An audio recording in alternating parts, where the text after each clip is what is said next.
Harwood. So I've done a little bit of digging around and I've discovered.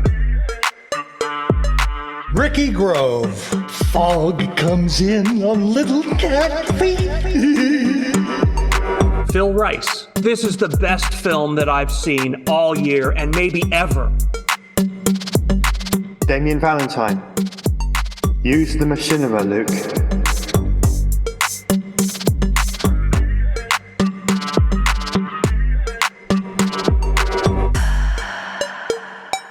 Hello and welcome to And Now for Something Completely Machinima, the podcast about machinima, virtual production, and other related technologies. I'm here with my co-hosts, Tracy Harwood and Damien Valentine. Hello. Hello. Ricky is away. He's ice fishing in Manitoba, but should be back with us in a couple weeks. So this week we've got, last year we kind of adjusted the structure of the show and put a lot more of the news burden on the blog, and subsequently we're giving less attention to it here. And now we're kind of, as we enter 2024 here, we're kind of thinking of some ways we feel like maybe the balance needs to correct the other direction now. We want to incorporate a little bit more news. There's a lot of interesting stuff happening in the world of machinima, particularly in AI. What a year 2023 was for AI. Just insane. Especially with regard to, creative production, AI-generated video and audio and images, and then all the stuff that's happening with virtual production. iClone has released a whole bunch of new tools, and Unreal continues to kind of dominate that space. Unity kind of had its slip in the puddle kind of moment and is still maybe writing itself. So it's some interesting stuff. Tracy, why don't you kind of lead us off with what's on our minds news-wise this week? Yeah, sure. Well, okay, so I want to start with something that I think is majorly important and massively significant as we move forward now with machinima, because I think what we've done over the last couple of years is demonstrated that the ground has been returned to the machinima community, well and truly. So the thing that I want to highlight this week and was super interested to see was that another machinima film has won a major film festival award last year, and it was one that was made in Red Dead Redemption 2, and it was called Hardly Working. It won an award, I think, in December time. The film was by an Austrian collective called Total Refusal, and it won European Film Festival's Best Short. And for those that were at the Milan Machinima Festival last year, it was also actually featured there earlier in the year too. So this is about last year, but that whole year was pretty significant, I think. It's worth mentioning how that festival works, the European Film Festival, because it then gives you a sense of the achievement for this. Basically, the category European Short Film is organised by the European Film Academy in cooperation with a series of film festivals across Europe, where independent juries present the films in candidacy for the award. And last year, there were 29 films from which these participating festivals nominated 5 films, and then something like 4,500 members of the European Film Academy voted for the overall winner, which was Hardly Working. So I think that makes this pretty notable. However, that was in competition against both live action films and animation films, which I think, it was the only machinima in its category, which I think makes this absolutely significant. The fact that it's won such a major award and in the way that it has done through the European Film Academy, I think is amazing. And I think it's significant too, because this particular festival is one at which there are automatic nominations for the main Film Academy Awards, although this particular category isn't one of them, unfortunately. So I wanted to say many congratulations to Total Refusal for this achievement with a machinima film, the first one that I think has won at a major film festival. Let's put that into context then, as I think actually last year was particularly exciting for Machinima's broader recognition among professional communities. If you recall, we mentioned Sam Crane's live production of Hamlet in GTA 5, which won a stage award for innovation in January. And then in April, I was really thrilled to have been invited to the Oberhausen International Short Film Festival for the first extensive overview of experimental machinima at a major film festival, for which we've got some reports on our channels that you can see too. So I think that whole year, culminating in what Hardly Working has achieved, really demonstrates that machinima is a force to be reckoned with among the widest communities of practice. And basically that's how many years after we said that that would be the case? I mean, donkey's years. So I think that's really important, really significant, and definitely something that I wanted to highlight. Do you want me to go on? I've got another bit of news as well. I just wanted to, can you think of any other instance where a machinima film went up against No. live action and even traditional animation and I mean that's really that's amazing. Yeah.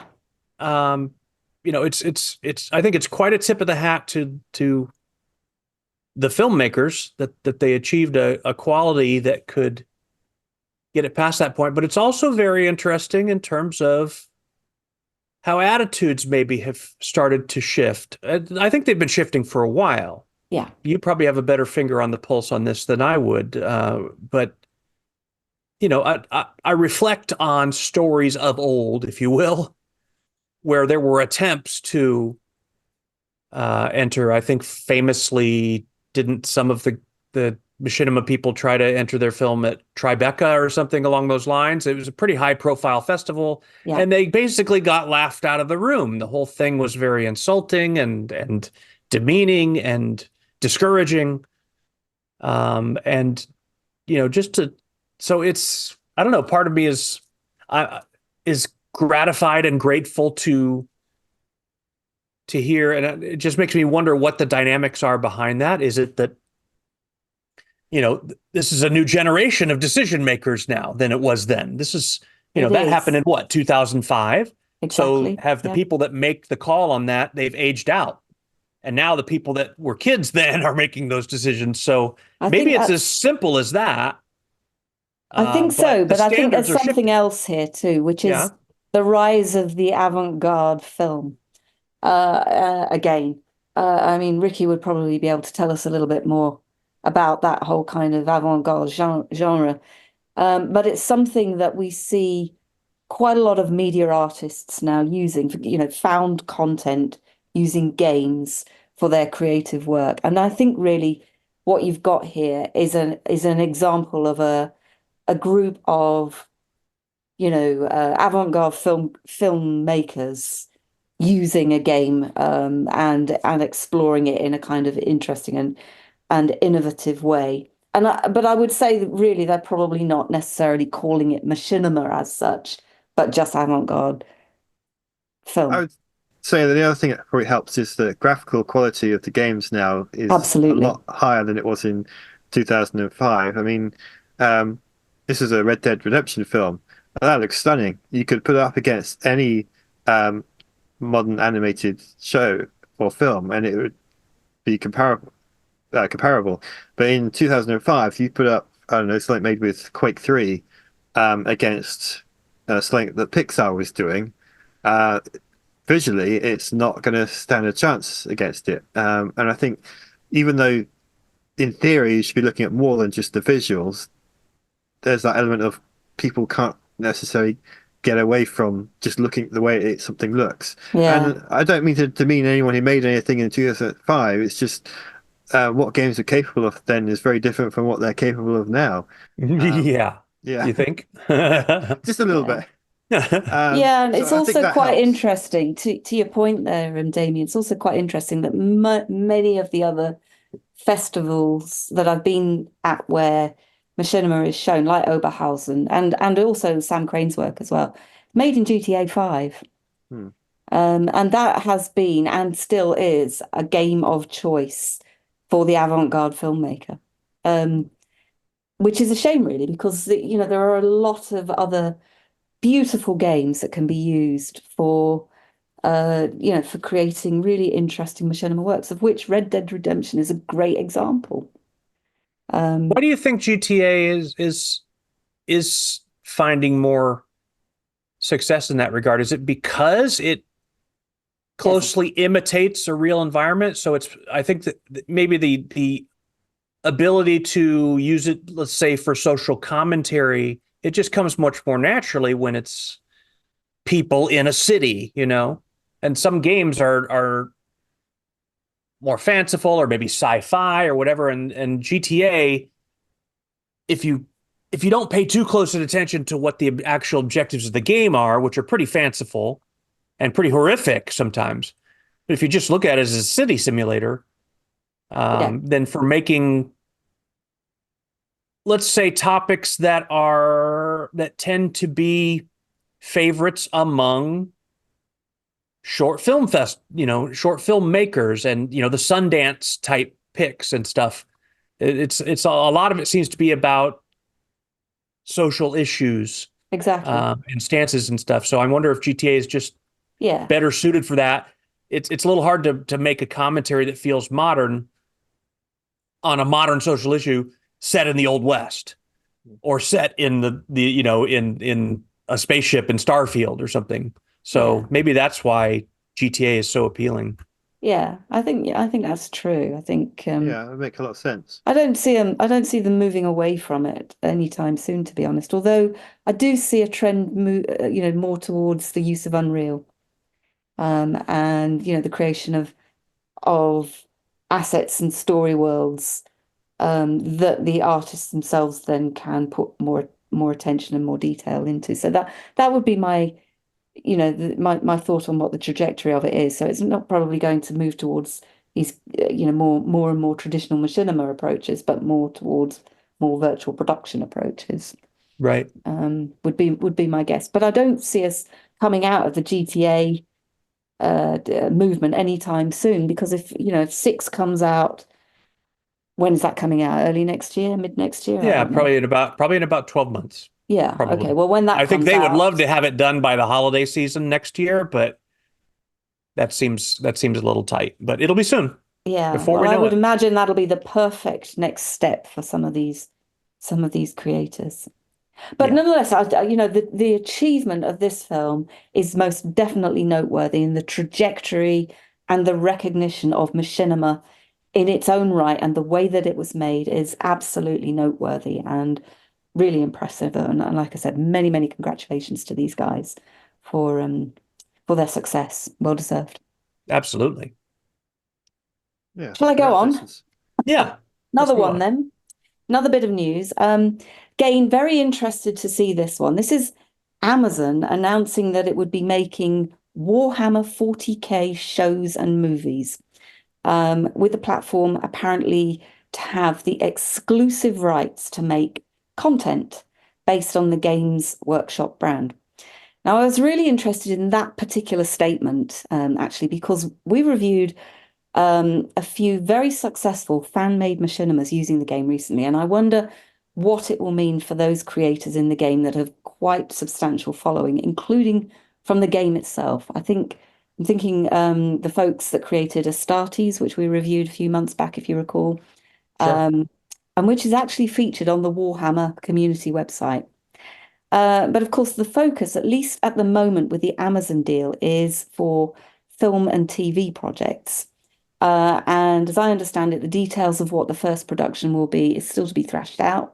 So I guess it's something we'll be keeping tabs on over the coming months. But why I'm interested in this isn't just because it's happening, it's also because Games Workshop has a connection also to Lord of the Rings, with its strategy game. And I picked up the very same day that I picked up on that story, the other story, the Warhammer story, that Amazon also, sorry, that a fan fiction writer for Lord of the Rings had been successfully sued for publishing a book sequel by it um, um, by the Tolkien estate and by Amazon as well. Hmm. Now, it's actually a little more complex than it sounds because it would appear that the fan fiction writer had actually tried to sue Tolkien and Amazon for a prequel to The Lord of the Rings, which they released on Amazon in 2022, in which he kind of basically claimed that they had infringed his copyright. So I think what this is coming down to is who is authorized to commercialize a fan fiction work. And of course, where the big bucks are involved, such as in this case with Warner Brothers also being involved here and Amazon, then a fan is unlikely to be successful. Now, it's not transformative work like Machinima might be, of course, but I do think the issue of copyright protection and the convergence of different media platforms for streaming content and the conflation of films and games, and also the increasing professional filmmaking community's recognition of machinima, such as when we were talking about the Film Festival Award there. I think this is going to put increasing pressure on the legal system to actually formally recognize the important role that machinima creators have in the creative ecosystem across the world. Quite frankly, I do not accept, and I'll say that again, I do not accept the conclusion that has been reached by quite a lot of folks that takedowns of some creators these big production channels have forced people to take content offline. Um, I don't think that's correct. I don't think it should happen, especially because the success of the games themselves is due to the success of the internet, and that is fundamentally built on the creative endeavor of fan communities with whom all of these platform channels have benefited over the years. I think it's incomprehensible that they seek to cook the goose that lays the golden eggs.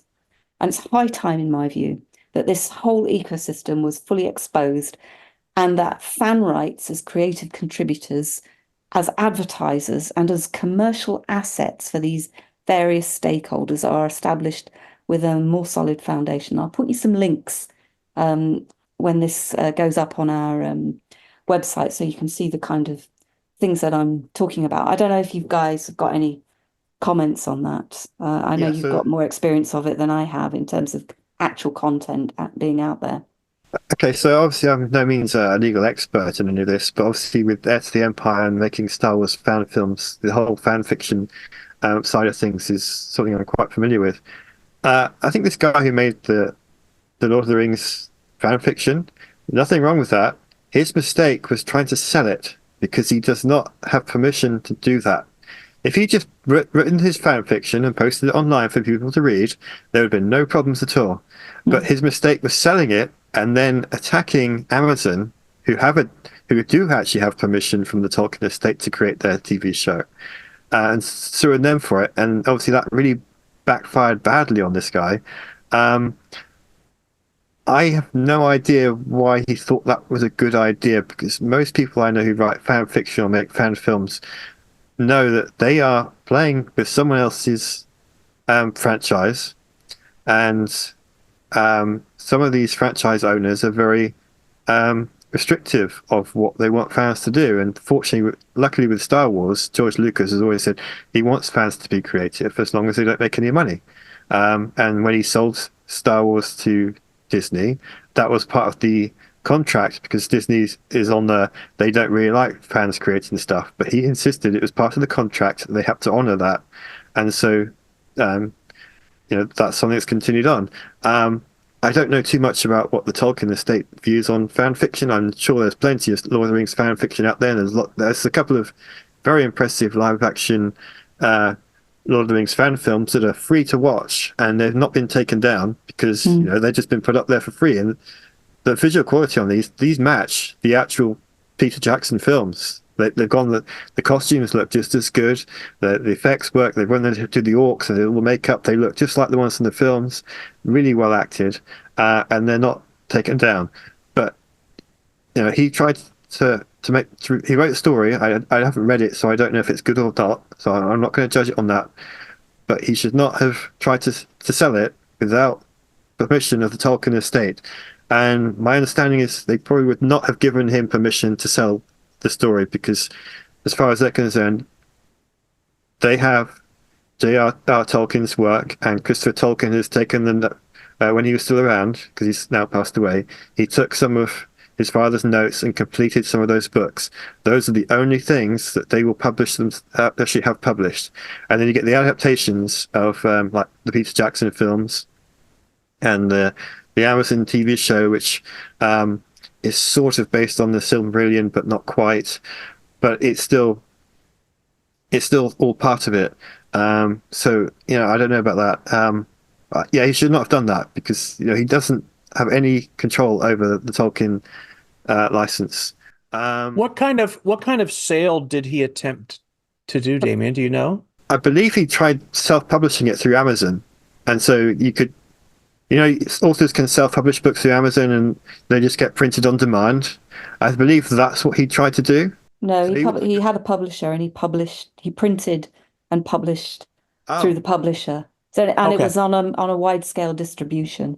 Well, Gotcha. the publisher would have been thinking, well, we shouldn't do that without contacting the Tolkien estate, because you'd think they would be aware of copyright and stuff like that, given that that's what they do. But copyright in terms of what exactly? Because he was extending the story. Yeah, but it's to do with the IP ownership. So if he'd written if he'd wrote the story, whatever story he wrote, but didn't place it in the Middle Earth world, made his own world up, I think that would have been completely fine. He could do whatever he likes with it. But because he based it on an existing world that the Tolkien estate owns, that is where the problem lies. So even though he's telling a different story in that world, he doesn't own the world that it's in.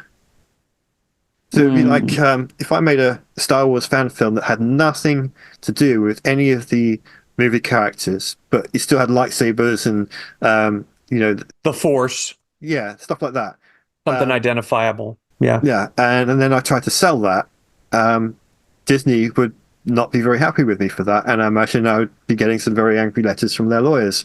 But if I made a story that, well, obviously I like Star Wars and it's going to influence my writing, but it had nothing to do with Star Wars at all, no Force, no lightsabers, just a space story that had similar kind of adventure tones that Star Wars has, they wouldn't care. Because I've created my own world to do it in. So it's this whole intellectual property ownership, which is also part of the copyright. No, I think it's not. It's not about that. I think it's about the commercialization bit. They're frightened to death somebody else is going to make some money, but they're missing the point. That's what I wanted to dig into just a little bit, Damien, and so I don't want you or need you to tell us if you do monetize on YouTube for Heir to the Empire, but can you tell me, would you be permitted to do so? There are plenty of Star Wars content creators who do monetize their videos. Okay, that's a good way to answer that. And they would fall in the fan fiction category? Yeah. There's some people who just do like the talking head commentary. That's different to me. And then there are people who do sort of animations and stuff, not necessarily to tell a story, but just to make a space battle because they want to, right? Things like that. So there are people out there who do monetize their videos. I don't know what arrangements they've got with Disney and Lucasfilm. I know that there are people out there who put Star Wars music in their stuff, and obviously that gets music's a whole nother ball of wax. Because it's one of those things where, like, okay, so the estate objected to, let's say, whatever level of publishing deal that he did, where a product is being created and then purchased by consumers. And so there's that. Okay, so they object to that. I still would have questions as to why. Why do you object to that? Yep. And this isn't even about the law. It's just, let's talk just in common law terms here. How does that hurt you?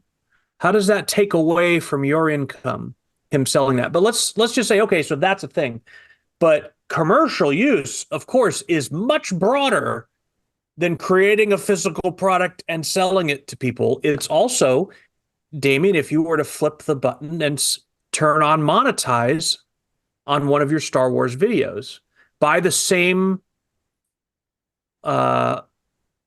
legal thinking, they would have legit reason to protest you doing that as well and take action against you for it. And to me, those things are in such different categories, of commercial use, and yet it's all lumped in there And I've had as people that. leave comments saying they like my work. They've been inspired to go out and buy the book because they want to know how it finishes. Oh, that happens all the time. Yeah, Yeah. absolutely. And I had one the other day saying he bought the whole trilogy of books, liked them so much, he's just bought all of the Star Wars books from the whole expanded universe. Yeah. And he's been going through, he's read about 30 of them just from watching my video, or one of my videos. And I didn't know I'm what to just think of that, wondering, but yeah.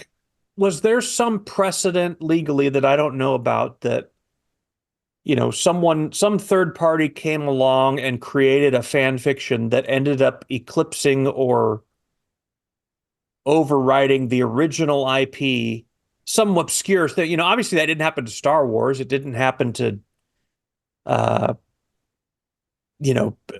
Frank Herbert and Dune. Nothing like that's happened. But did something like that happen and that's the precedent? Or is this just a matter of, is it just institutionalized greed, I tend to go with what you're talking about there, Phil. Yeah. But like I said, this is now because of what I started out this particular episode talking about, the fact that major film festivals are now recognizing machinima. And we're talking here about Red Dead Redemption 2. Rockstar does not have the best name for assigning copyright to works of fan fiction, which Right. arguably that is. But on top of that, when I went to Oberhausen, what you'd got there is works being shown, being bought by galleries and showcased in multiple different ways within gallery environments, but being paid for to do that. Yeah. That's a whole different thing that has not yet been exposed. Now we've got games that are mixing with film world, same sort of thing. We've got this convergence of different platforms. We've got big production companies coming in, creating all sorts of content, through these kind of commercial deals with the game engines. We're in a different time now, but I think it's high time. You got generative AI peeling stuff from all of that. Absolutely.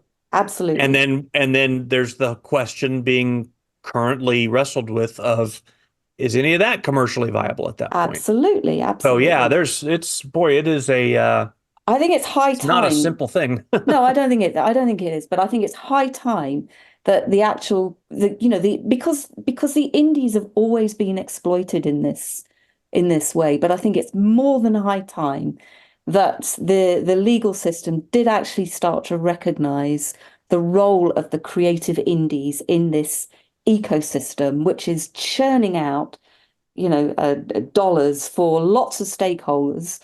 Yeah. Some of whom can commercialize that, but many of whom get diddly squat for the effort, and yet their work is then exploited in, new expansion packs or new character lines in games as they, release whatever it is they release. I think it's high time this was formally accepted and formally recognized and supported. There is a case happening that you might want to keep an eye on, Tracy. It's actually about Star Trek. Yes. So I think it's around the time that Star Trek Into Darkness, as a J.J. Abrams movie was released, there was a Star Trek fan film. I think it's a Kickstarter to make a fan film, and they released like a 20-minute video that they'd already made, and they'd got some of the Star Trek actors in it, and they're telling a story, so a prequel to the original series of Star Trek, and the very impressive production values. You think it was an official production, and they raised over $1 million to make the full story that they were talking about. And Paramount started looking into it, and they decided that this was an acceptable amount of money being raised for a fan film, because why do they need $1 million or over $1 million to make this? And so there was a big legal case, and eventually the settlement was they could finish what they'd started, but they couldn't use any of the official Star Trek actors. And they had a certain time frame to finish it, and that was all agreed. And then Paramount released a set of guidelines for fan filmmakers to follow. They're very restrictive. Like, you can only make a 15-minute video. You can't use any Star Trek actors. Your budget has got to be below a certain amount. And once you've made your video, you can't make anything else. You can only make one, or I think maybe you can make two. I think if you're doing a two-part story, they can be 15 minutes each. But once you finish your project, you can't make another one. It's just monstrous, man. It's It's, just it's monstrous. unacceptable. I agree. But it's kind of gone, it's still going on now, because the Axanar fan film has not been finished. So Paramount is now suing those fan filmmakers for breaching the agreement, because they've not actually finished the project, which has been going on for about, they should have finished it by now. It's been about 8 years since the whole thing's kicked off. And to be honest, a lot of Star Trek creators are on Paramount's side, because if Axanar hadn't done this thing and raised so much money, Paramount wouldn't have cared and wouldn't have enforced these restrictions on people. So the fan filmmakers actually want Paramount to win this one, because they blame the Axanar team for having these very tight restrictions forced on them. Wow. And that's still going on now. So it's a mess, and I don't know how it's going to end, but it might be one to keep an eye on, because that could set a precedent for future. I think it's high time there was a bit more open debate about this, but I think it's coming, because I think, like I said, I feel we're in a bit of a perfect storm for this. And I've got another example of it, actually. Do you want me to go on? I'll carry on. Yeah.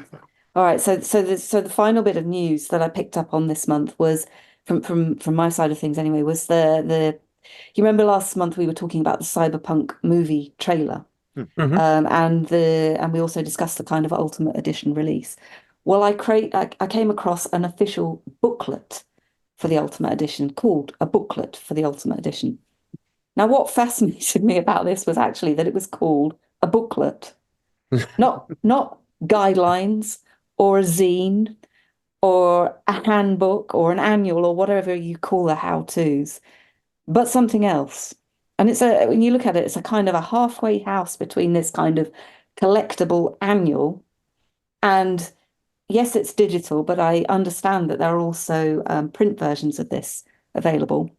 So it's a kind of a halfway house between that and also a fan fiction zine, a promotional of some sort.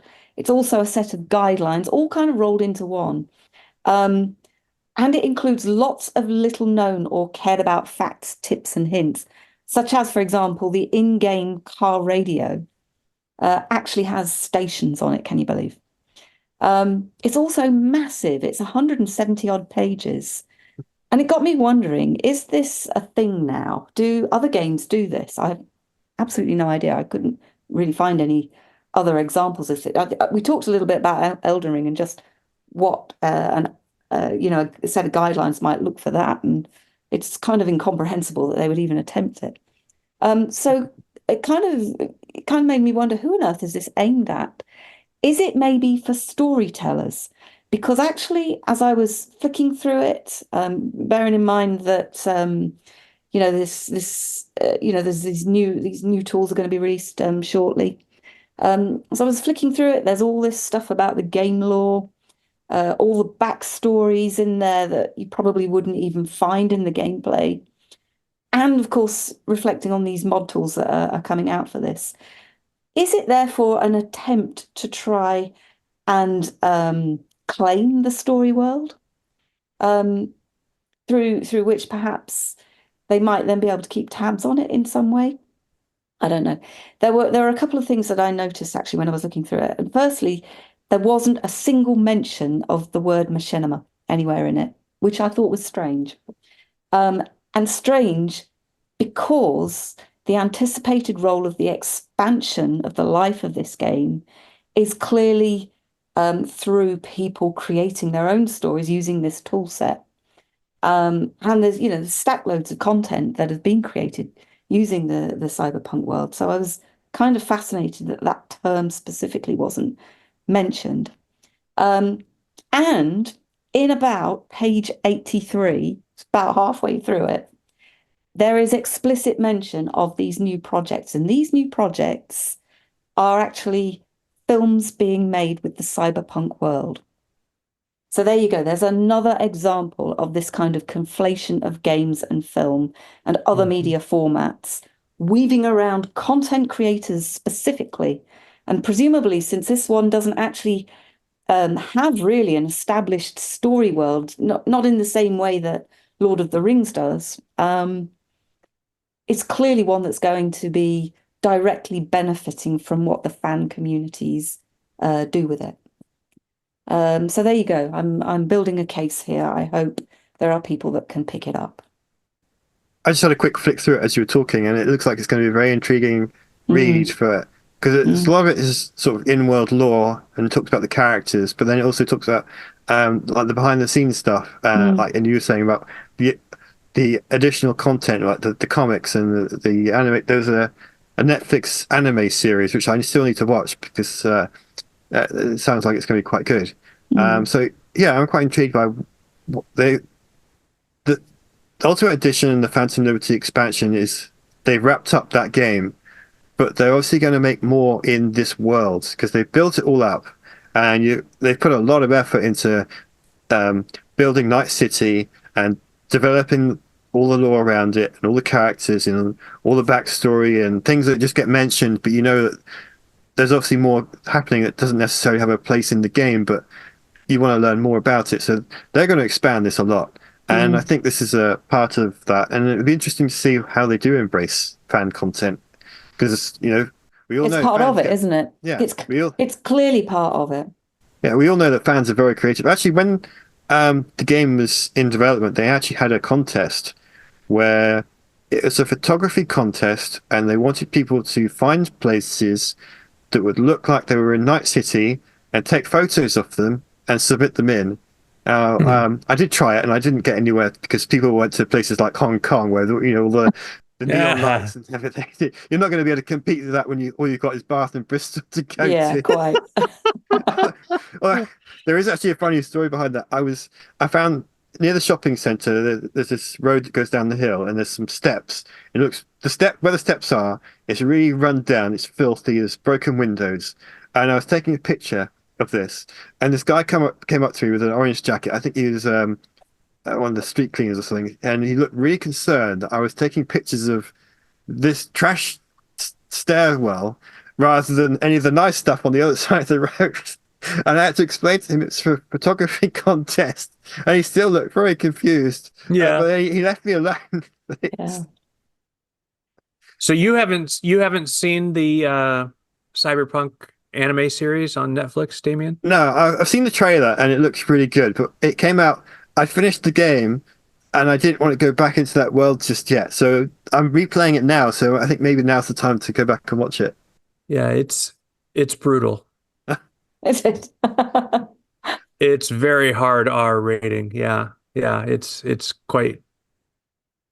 intense. I'll be interested to hear what you think of it when you watch it. It's You kind of have a haunted look on your face when you're it's not PG-13 at all. Yeah, it's hard R. Yeah, I was not expecting that. Kind of matches the tone for the game, though. Yeah, that's my understanding. Yeah. So, Damien, why don't you? Thank you for the news stuff, Tracy. I appreciate it. It's good stuff to be thinking about as we approach things this year. Damien, you have a pick for us this week. Yeah. Tell us about it. Get it up. It was. It's called the Cinematic Experience GTA5 Machinima, and I was trying to find something different from anything I've brought up for a while, and I came across this, and it's by someone called Syed. I believe that's how you pronounce it. Syed. That's the name of his channel, and it's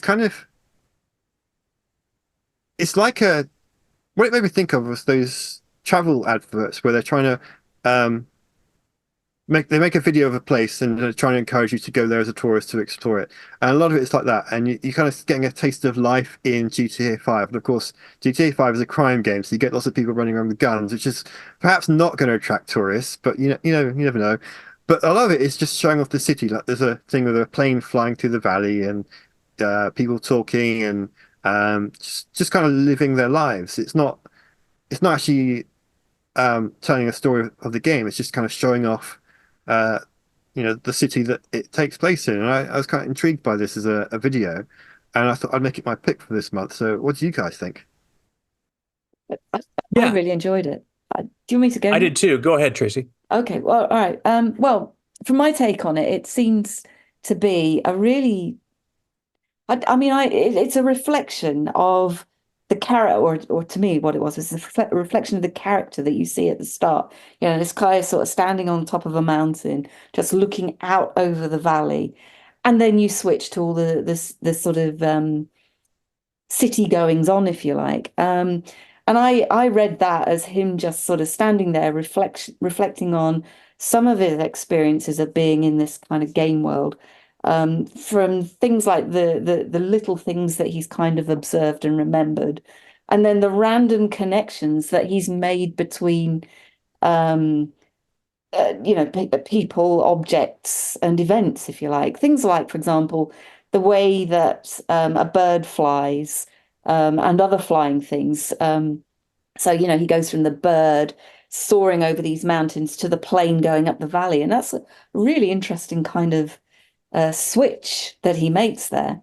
And then he does it in several other places, so there's characters running, and it's the movement of the jogging that he's kind of focusing on, and then he switches from that to these sort of speeding cyclists racing by, sort of up on their pedals, sort of giving it some as they're going past. And I think that's a really interesting sort of set of connected observations that he's making about things that are kind of not connected, basically, when because we don't have that experience in the game. So I think it's all about the creator's experience of it. Um, he actually says in his introduction to it, it's an edit special to them, and I think that's just what it is. It's special to him, and but not that you can't connect to it, because actually I think it's really quite cathartic to watch it. And I think it's cathartic because it is these beautiful edits that he's done. These are kind of like sweeping camera angles, and the way that he kind of switches between the shots, I think is just really quite masterful. Um, but it's what creates the mood in it that I think that's the thing that drives it. It's actually the music that drives you through it, because there's no sound at all from the game side of it. There's nothing that you hear that's to do, as I can recall of it, that's actually to do with what's going on in the game. There's no sound at all other than this beautiful, serene music. And it's that music that's called A Road Less Traveled. It's by Fringe Element. And as I understand it, these are guys that create music for films. And this particular piece they describe as an emotional piano track, which was originally released in 2016, and it was composed by Liesl Moore. And I'll mention that because to me, that's what this is. It's visuals to a beautiful piece of music, which evokes this kind of epic journey. And the cinematic really is a great accompaniment to that music. And it doesn't really tell a story for me, beyond that kind of personal experience. Um, we've looked at a few of these kind of mood machinimas over last year. We picked out quite a few of them, I think. But I think, as ever, when we look at those, I think the thing that we pick up on is the stunning detail in the game. And this is no different. The characters, the way they live their lives, all in this kind of complex world, the scenery and the animations. It's an amazing game, I think, GTA. Yeah, that's my comments. Yeah, we do have we've got several films that we've looked at over the years that's a highlight of our experience with them is that they're really demonstrating just how beautiful that game is, you know. No Man's Sky comes to mind, Red Dead Redemption several times, several other GTA 5 films. This one, what jumped out to me in that regard was how important the edit and in particular the shot selection is to conveying that beauty in the game, because these are not scenes that you could effortlessly take in just playing the game. They are very carefully selected and chosen shots and then sequenced in an emotional way. And like you said, tied into that music. So some really, really nice craft that goes on here. And yes, the game bolsters it by being beautiful, but, you know, in the same sense that, you know, Brad Pitt is a beautiful human, right?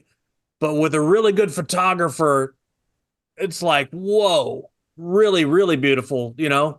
It's that kind of thing. You know, he could also look like a complete bum, you know, with a badly, you know, aimed GoPro or something. So, and yeah, so the person, the eye of the camera that was at work in this film is a big contribution there. It does help to have a beautiful landscape and a beautiful game to generate the scenery in such rich detail, but yeah, wonderfully selected shots. Like there's not a one that doesn't fit.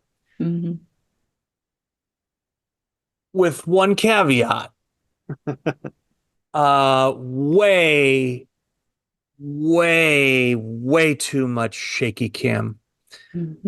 Whatever that effect is, and I can't remember from dealing with, I think that the GTA 5, like the Rockstar editor, I think that it has a shaky cam you can apply in game, but there's also filters you could apply in post production, you know, in After Effects or in DaVinci Resolve that do a shaky cam.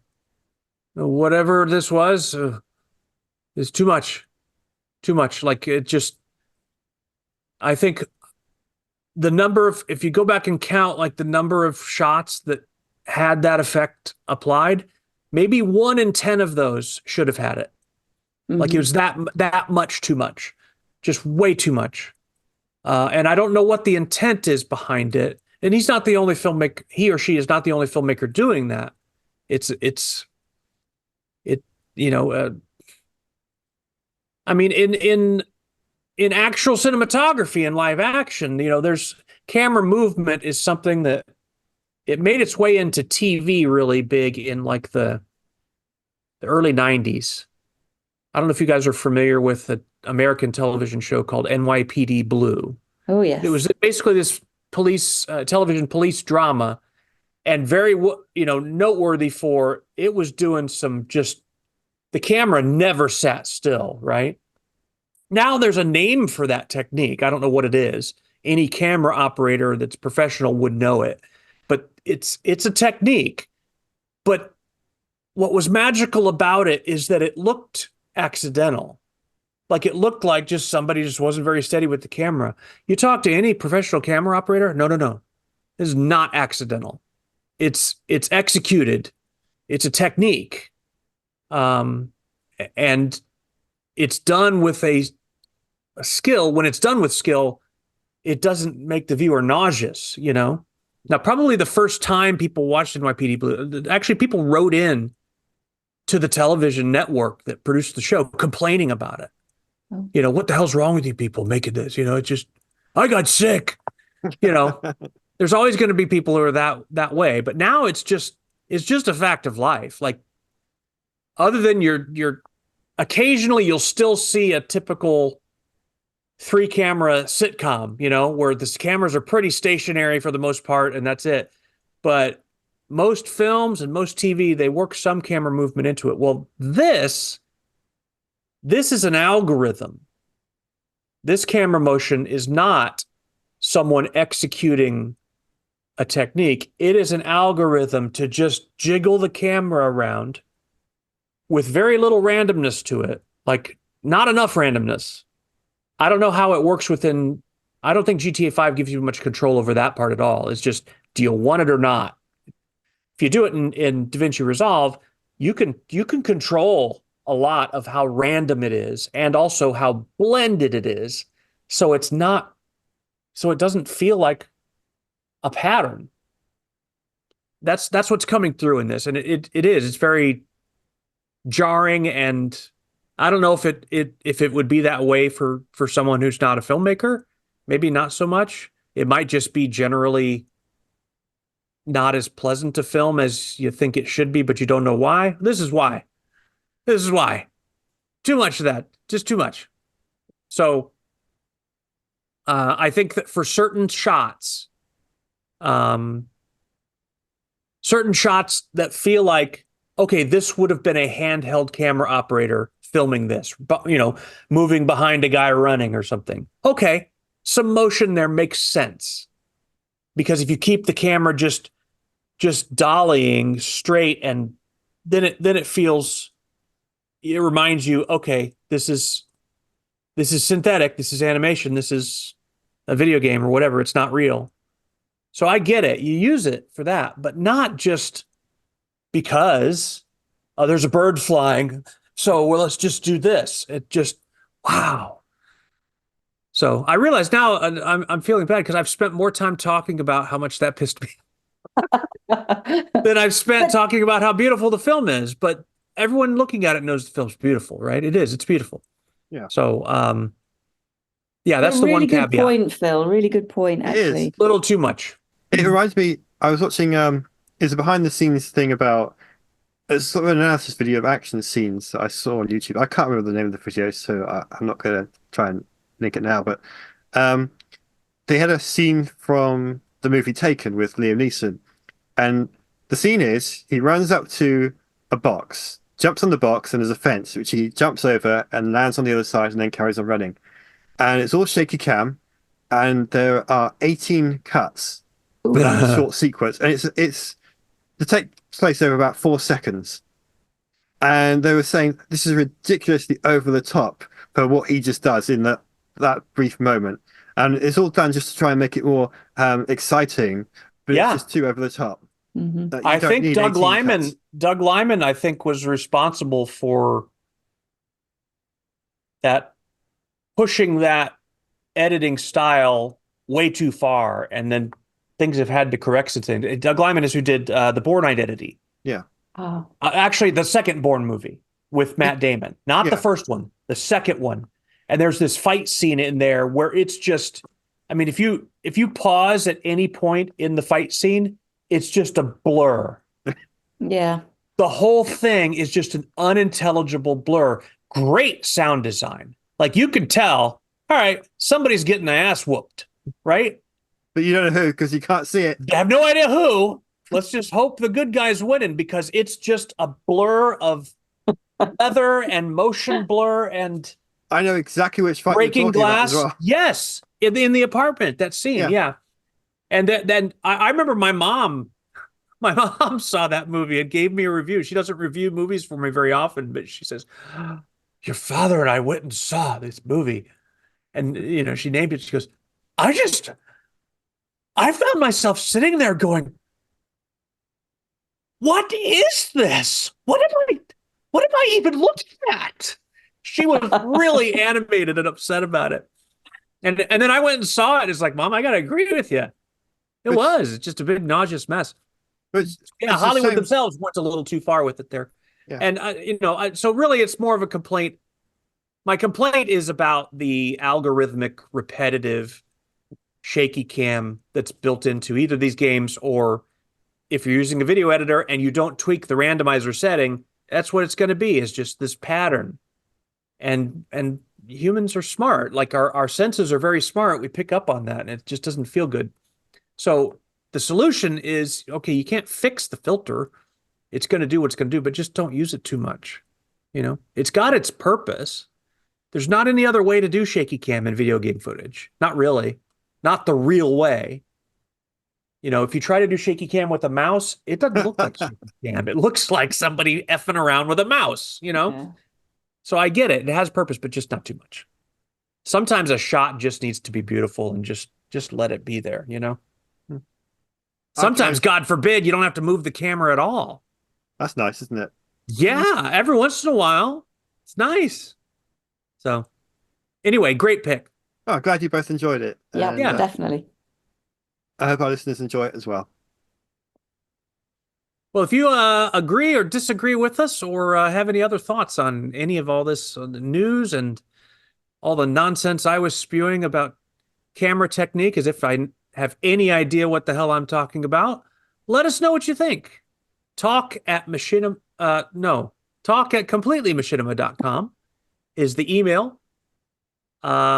We've probably got some other ways to reach us, but email is best.